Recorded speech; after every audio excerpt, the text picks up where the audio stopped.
morning students, welcome to PNMRC e-learning classes. Students, today we are going to start our fourth chapter, that is simple equation. So before starting this chapter, I will give you a small introduction about it. Now what is an equation? Equation होती क्या है?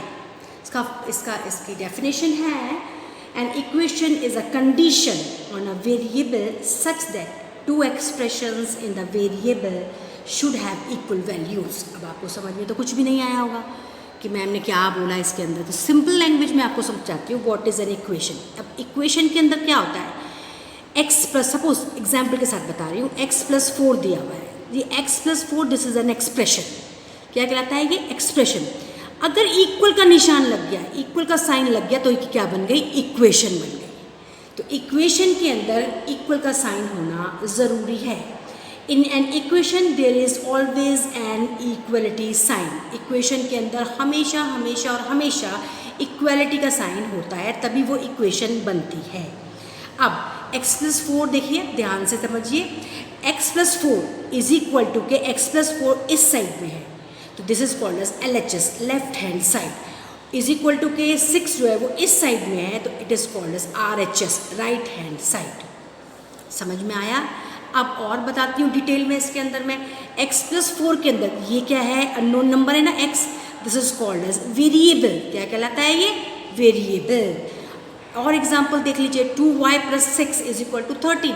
13 में this y, unknown number y, this y is called as variable. समझ में आ गया. अब next है आपका forming equation. Forming equation next topic है. Forming equation. फॉर्मिंग इक्वेशन में क्या है, सम अगर कहाँ दिया हुआ हो, बोला हुआ हो इक्वेशन के अंदर सम, इसका मतलब होता है प्लस. जैसे x+4, x और 4 का sum is equal to 6. Difference कहीं पर लिखा हो, that is called as subtraction. क्या होता है, सब्ट्रैक्शन. जैसे y - 2 इज इक्वल टू 8.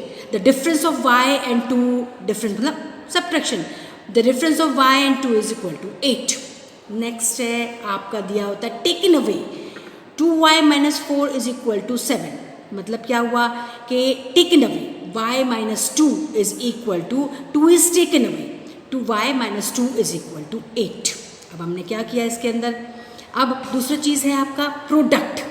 क्या है आपका प्रोडक्ट. प्रोडक्ट का मतलब होता है मल्टीप्लाई. क्या होता है, मल्टीप्लाई. जैसे मैंने 3 multiply by product of 3 and x is equal to 21, या 3 multiply by x is equal to 21. Multiply भी बोल सकते हैं, टाइम्स भी बोल सकते हैं. 6 times x is equal to, या 4 times x, 6 times x is equal to 6x, 4 times x is equal to 4x. अब 4x समझ में आ गया. प्लस का मतलब, सम का मतलब हुआ प्लस, डिफरेंस का मतलब हुआ सब्ट्रैक्शन, टेकन अवे मतलब ले लिया हमने, मल्टीप्लाई का मतलब, प्रोडक्ट का मतलब मल्टीप्लाई, टाइम्स का मतलब भी मल्टीप्लाई.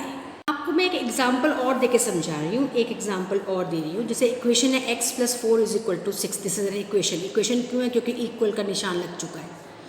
अब इस इक्वेशन में x+4 क्या है आपका, LHS है, लेफ्ट हैंड साइड है. इक्वलिटी के इस साइड में तो LHS हुआ, इक्वल के इस साइड में तो RHS हुआ. ठीक है, तो x+4 क्या हुआ, LHS हो गया, और 6 क्या हो गया आपका, RHS हो गया. और ये पूरी की पूरी क्या है आपकी equation.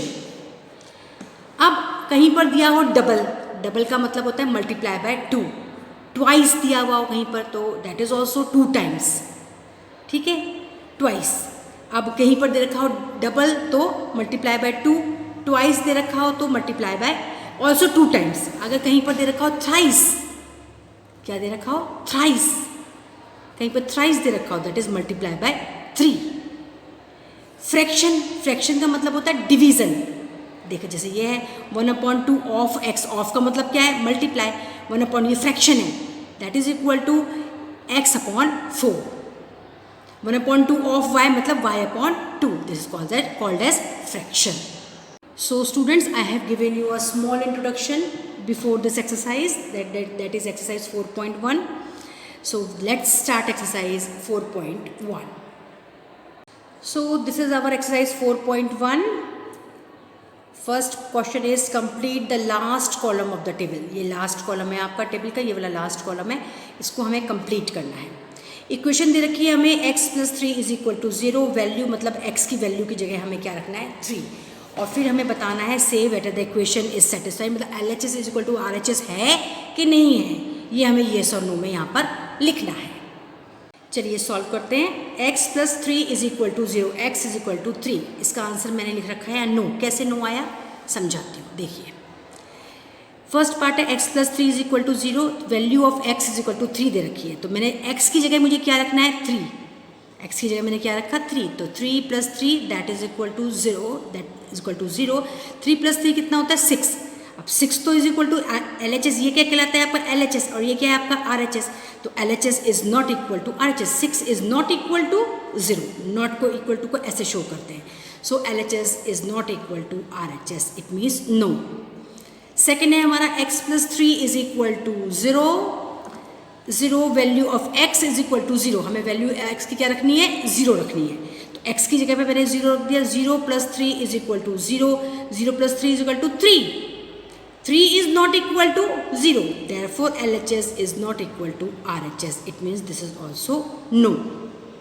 Now third is x + 3 = 0, value of x = -3, मतलब x की जगह मुझे क्या रखना है -3, तो -3 + 3 = 0, minus plus minus, 3 - 3 that is equal to 0, 0 is equal to 0, it means LHS is equal to RHS, तो इसका आंसर आ जाएगा yes. Now next, third, fourth, fifth, sixth and seventh and 8th you have to do as your homework. I will tell you ninth one. Ninth कैसे solve करना है वो मैं आपको समझा देती हूँ।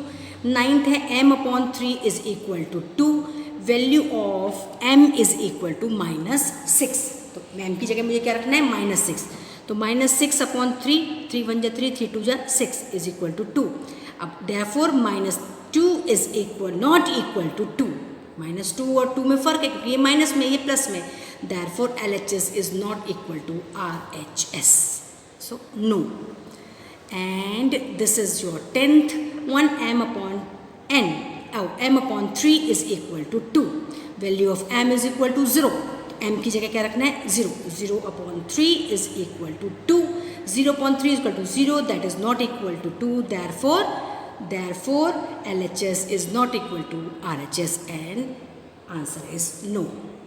Again students, I am telling you that the rest of the question of this exercise, that is your homework, that you have to do it yourself.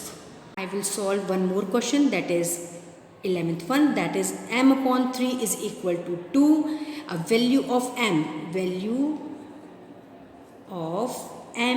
is equal to 6, m की जगह मैंने 6 रख दिया, 6/3 is equal to 2, 2 1 3 1 3, 3 2 6, that is 2. So therefore 2 is equal to 2, RHS is equal to LHS, answer is yes. Okay students, question number 1, part 4, 5, 6, 7 and 8, this is your homework that you have to solve it yourself, and then you have to say whether it is yes or whether it is no. So I end my video here only students. We will meet again with the rest of the question of this exercise. Up till then, thank you, goodbye and have a nice day.